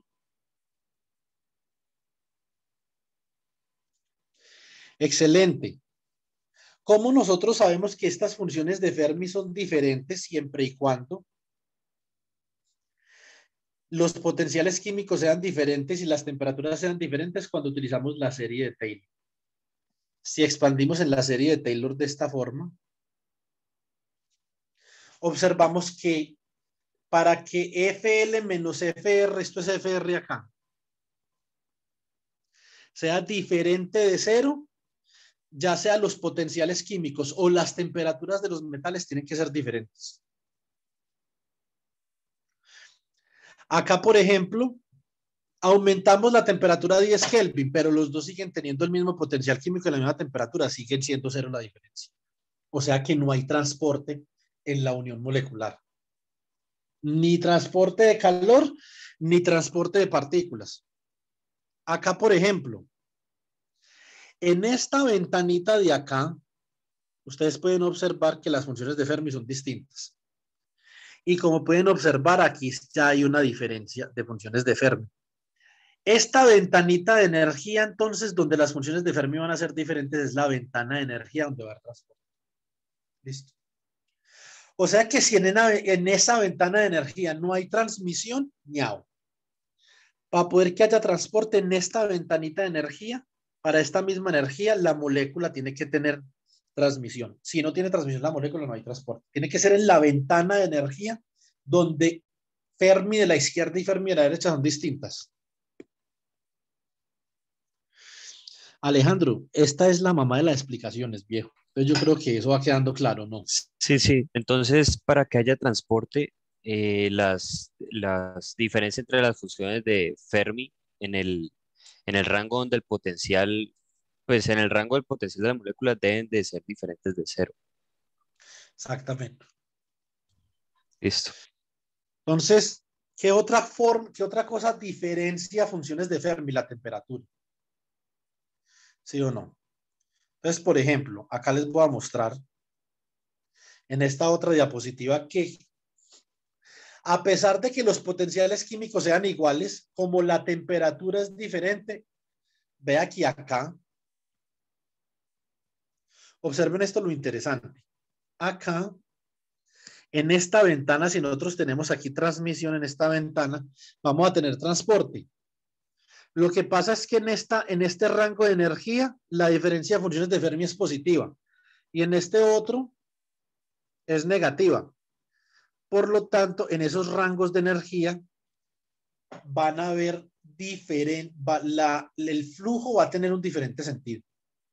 Y si la curva de transmisión es simétrica, el transporte va a dar cero porque se va a cancelar. ¿Sí o no? Va a ser lo mismo del potencial químico para acá que del potencial químico para acá. La única salvación que nos queda en este tipo de sistemas es que la transmisión sea asimétrica, que no sea simétrica. Antisimétrica no puede, o la transmisión es simétrica o no es simétrica. ¿Cómo más podríamos diferenciar? Si cambiamos también. Ahora hacemos la temperatura del electrodo izquierdo mayor, entonces ya cambiamos por ventana de energía, cambiamos el sentido del transporte. Aquí el transporte iría del derecho al izquierdo y aquí como es positivo iría del izquierdo al derecho. Listo. Entonces esto es para que ahora tenemos la diferencia tanto entre funciones de Fermi, tanto diferencia de temperatura como de potenciales químicos. Entonces acá tenemos, esta sería la ventanita de transporte.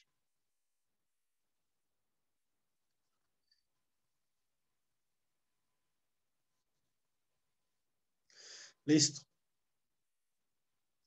Entonces ya saben, para que las funciones de Fermi sean distintas, Juan Diego, usted ya está en la capacidad de entender esta vaina. Grafique. Puede graficar, por ejemplo, las funciones de Fermi, Juan Diego, variando el potencial químico y la temperatura en un lado y en el otro, y grafique la diferencia, réstelas y mire a ver cuánto le da. Comience a jugar ahí con funciones de Fermi. Listo. Listo, profe. Con respecto a graficar en Python, es que usted al fin nos dijo que nos iba a enseñar, pero no tuvimos la oportunidad. Ah, paila, mijo. A buscar. No mentiras. Mañana cuadramos y les mando un video o hacemos una asesoría pequeña y les enseño. Listo. Ah, listo, sí, listo, vale, gracias. Entonces acá ahora ya trasladamos el potencial químico del electrodo derecho, entonces ya nos quedó negativa la diferencia y cuando es negativa, entonces el transporte va de derecha a izquierda, ¿cierto? Acá, por ejemplo, tenemos temperaturas ligeramente diferentes y el mismo potencial químico. ¿Sí o no? Entonces vemos que a pesar de que es el mismo potencial químico y la temperatura apenas es ligeramente diferente, también tenemos una diferencia de funciones de Fermi. Esta es otra función de Green, es un ejemplo de funciones de Green en el que no voy a entrar porque obviamente me toca primero que enseñarle a Juan Diego funciones de Green, ¿cierto? Etcétera, etcétera. A Ángel. Muy bien. Esta es una gráfica, chicos, que le compete a Joan. Vea, Joan. Usted acá tiene diferentes valores de acoplamiento en el sistema lambda que nosotros y delta que nosotros vimos la clase pasada. Como usted ve, usted puede comenzar con acoplamiento igual a 0. Y cuando el acoplamiento es igual a 0, como usted ve acá, Joan, entonces usted tiene una resonancia. ¿cierto? Usted comienza a aumentar el acoplamiento y como usted puede ver, esa resonancia se comienza a invertir y se comienza a convertir en una antirresonancia, que es un síntoma de interferencia cuántica destructiva. Listo. Y entre mayor sea el acoplamiento, esta antirresonancia va a ser más profunda. Entonces, eso es una cosa importante se llama antifano resonance en la función de transmisión. Listo. Listo, ¿eso lo graficó usted, profe? ¿O? Sí, yo lo grafiqué. Porque quedó muy feo, ¿qué? Ah, no, preguntaba por si estaba en algún paper o algo así. Está en la tesis mía. Listo, La tesis de doctorado en el capítulo 8, en la parte de interferencia cuántica. listo. Como eso todavía no está publicado, eso apenas lo vamos a publicar usted y yo.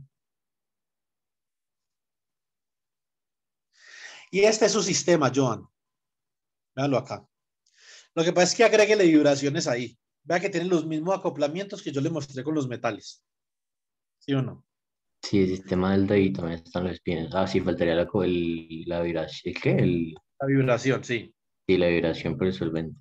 Y entonces vea, acá usted tiene una cosa. Vea, tiene tres configuraciones posibles de acoplamiento. Pille esto, Alejo. Acá, usted, por ejemplo, tiene acoplamiento 0 con este nivel y 0 con este nivel, entonces como si fuera simplemente la serie entre esos dos niveles de energía, ¿cierto?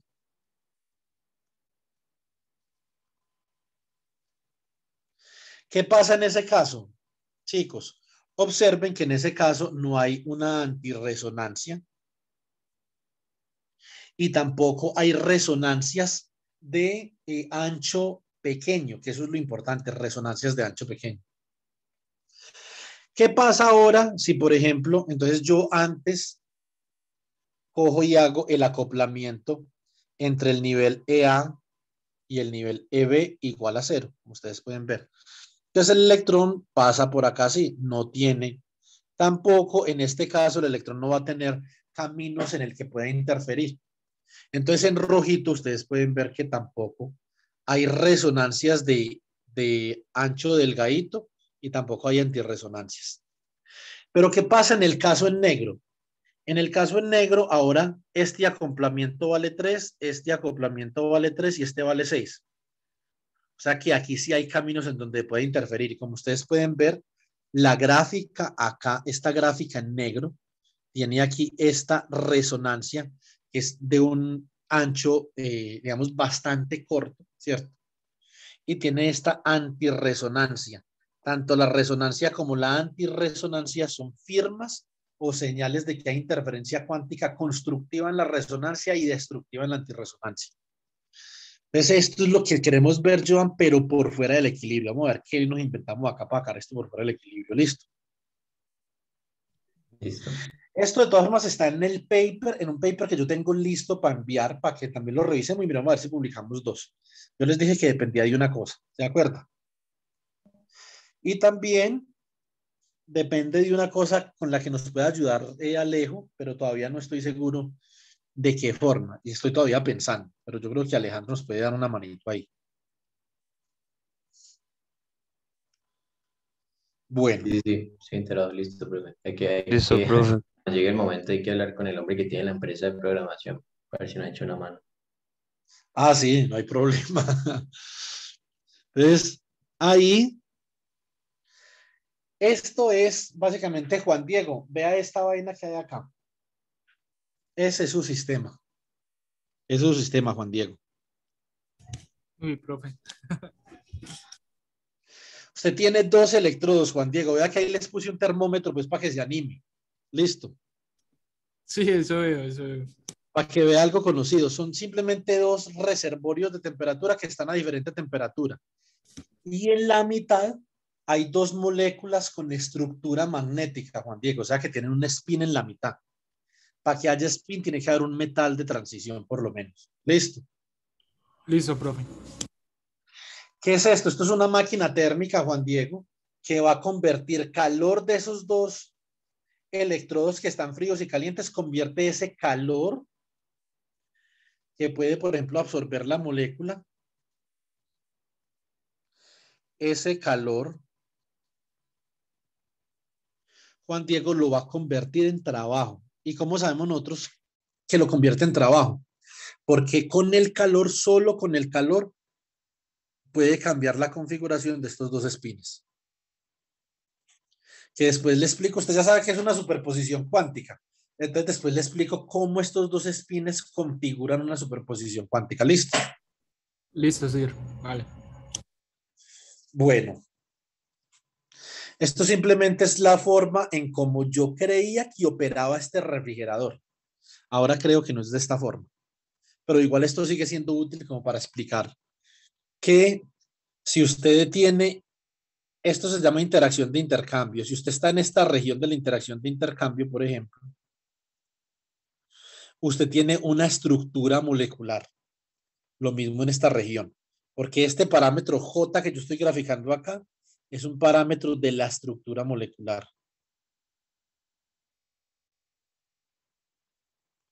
Entonces, en esas regiones en morado hay una estructura molecular. Y si ustedes comparan el voltaje aplicado que induce este comportamiento en J, lo comparan con el flujo de calor acá, ustedes pueden ver que en esa región hay un flujo de calor característico para esa estructura, que es este de acá. ¿Sí o no? Y este de acá. Listo. Entonces, ahora, como ustedes pueden ver, cuando los espines están apuntando hacia abajo, que es lo que nosotros conocemos como acoplamiento antiferromagnético, ¿cierto? O un estado triplet en mecánica cuántica. Entonces, en esa región hay una determinada estructura molecular en esta región de acá.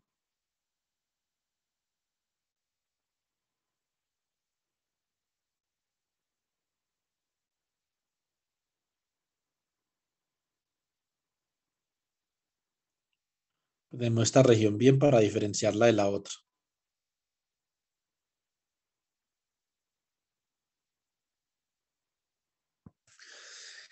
Y en esa región nosotros tenemos este régimen de transporte de calor. Listo. Ahora, obviamente, la orientación de ese transporte, como ustedes pueden ver, la curva en azul y la curva en rojo depende de la diferencia de temperaturas entre los electrodos. De acá, nosotros podemos obtener algunas cositas que después les explicaría a su tiempo. Y podemos obtener la componente de Fourier del calor y la componente de Peltier del calor, que eso es algo que yo quisiera que analizara, por ejemplo, Daniel. Hay dos leyes que nos dicen a nosotros cómo fluye calor en un sistema termodinámico. Una es la ley de Fourier, donde el calor depende del gradiente de la temperatura. Y la otra es el coeficiente de Peltier, que es el calor que fluye debido a corrientes eléctricas, las corrientes eléctricas que producen calor. Eso es básicamente lo que tenemos acá. Y aquí terminamos simplemente con unos agradecimientos al profesor Abraham Nitzan, al doctor Michael Ochoa, al profesor Altux Sisman, al profesor Ronnie Kozlov y a la profesora Karen Rodríguez. Listo. Bueno, chicos, eso es todo por hoy.